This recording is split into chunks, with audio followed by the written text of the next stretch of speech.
Hello guys, yan, good morning. Andito tayo ngayon sa may lugar ng Imos. Yan, dito sa may malapit sa may Lumina. Yan, yung nasa may kaliwa na yan, may overpass. Yan ay Lumina Mall. At ngayon, pupunta tayo dito sa may tulay dito ng shortcut ng Tansanluma papuntang Buhay na Tubig. Sabay ang lugar na yon. Dito lang yan. Kung makita nyo yung Lumina, ito yung stoplight. At itong kaliwa na ito yung papunta sa may palengke. Yang may palengke na yan ay may bagong tiyatayo dyan na isang building ng new market nila. At dito sa may stoplight na ito ay kakanan tayo dito sa may tapat. Kung manggagaling ka dyan sa may Buhay na Tubig, pag natapos na ngayon, pagka dinaanan na, ay dito sa lugar na ito, lalabas ka, patawid dyan sa may palengke. Yan, kung mamamalengke, ay napakabilis lang. Yan guys, dito, pasok tayo. At puntahan natin yung dating naming nabuhusan dito na tulay. Bisitahin natin kung anong update na dito. Mag-update lang tayo sa lugar na ito. Yan. At makita nyo ay dito sa lugar na ito walang traffic. Halos mga tricycle lang ang dumadaan. At madalang pa yung forklifts. Pero maaring dumami rin yung dadaan dito kapag nadadaanan na yung tulay dyan sa may Buhay na Tubig patawid dito sa may Tansanluma. Yan.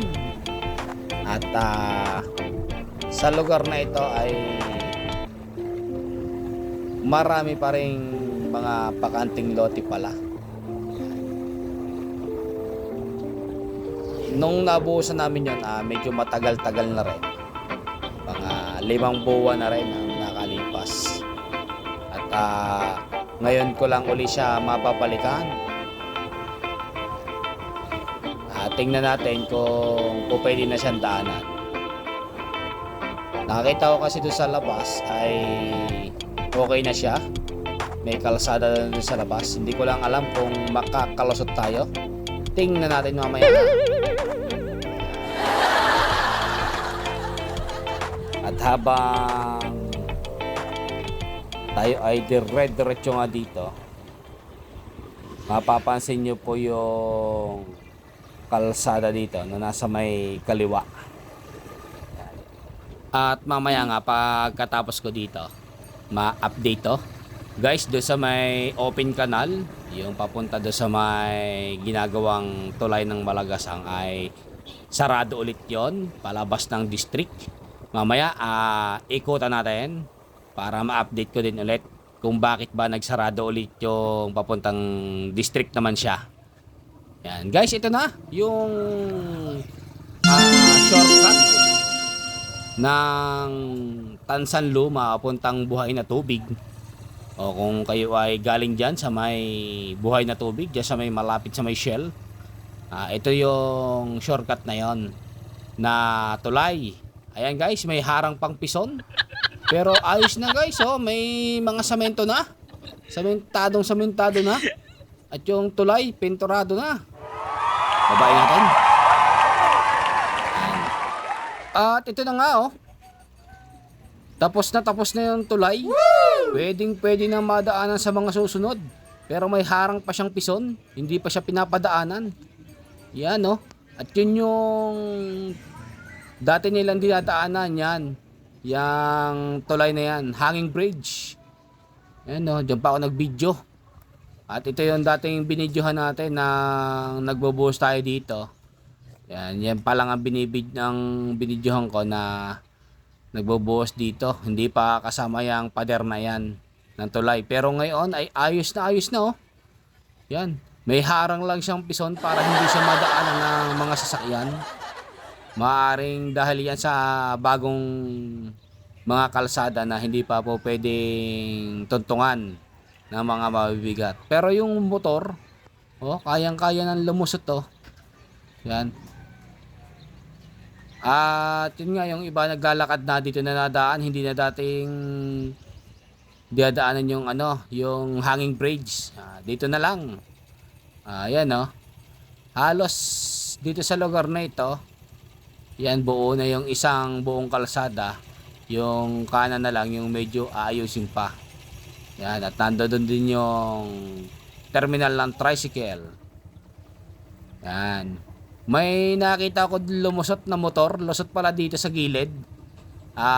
Puntahan natin, daanan natin kasi nakita ko siya dumaan dito. Kaya daan din tayo. Yan. Oh, lusot nga. Lusot nga pala ang motor dito, patawid.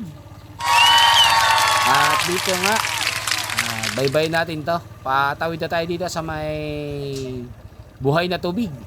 Ayan no. At dito nga ay samentado na. At po pwede ng daanan.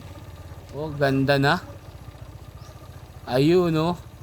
Pwede. May nakakapasok na 4 wheels na oh. May tricycle na. Oh, may multicab na dun. Kulay green.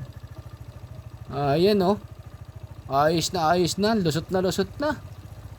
Guys, nag-aantay na lang pala to ng ng opening para madaanan na. At isa ito sa magandang shortcut dito sa lugar na ito.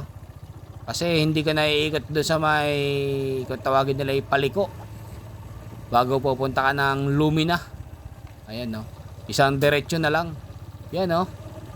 Tapos na hanggang dito sa may mismong highway ng buhay na tubig. Ayan.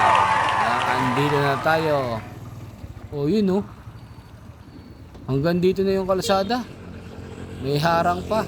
Pero konti na lang guys. Pwede nyo nang madaanan ito. Ayan. At sa mga susunod, update ko ulit kung madadaanan na ito. Na may mga 4 wheels na lumulusot ano. Ayan, may harang pa lang. Yun no. Napakaganda. Yan. At ayos na guys. Abang-abang na lang sa pag-opening nito. At madali-dali na ang inyong lusutan. Wala pang traffic doon sa may stoplight. At hanggang dito na lang guys ulit ang aking video. Salamat sa inyong panonood.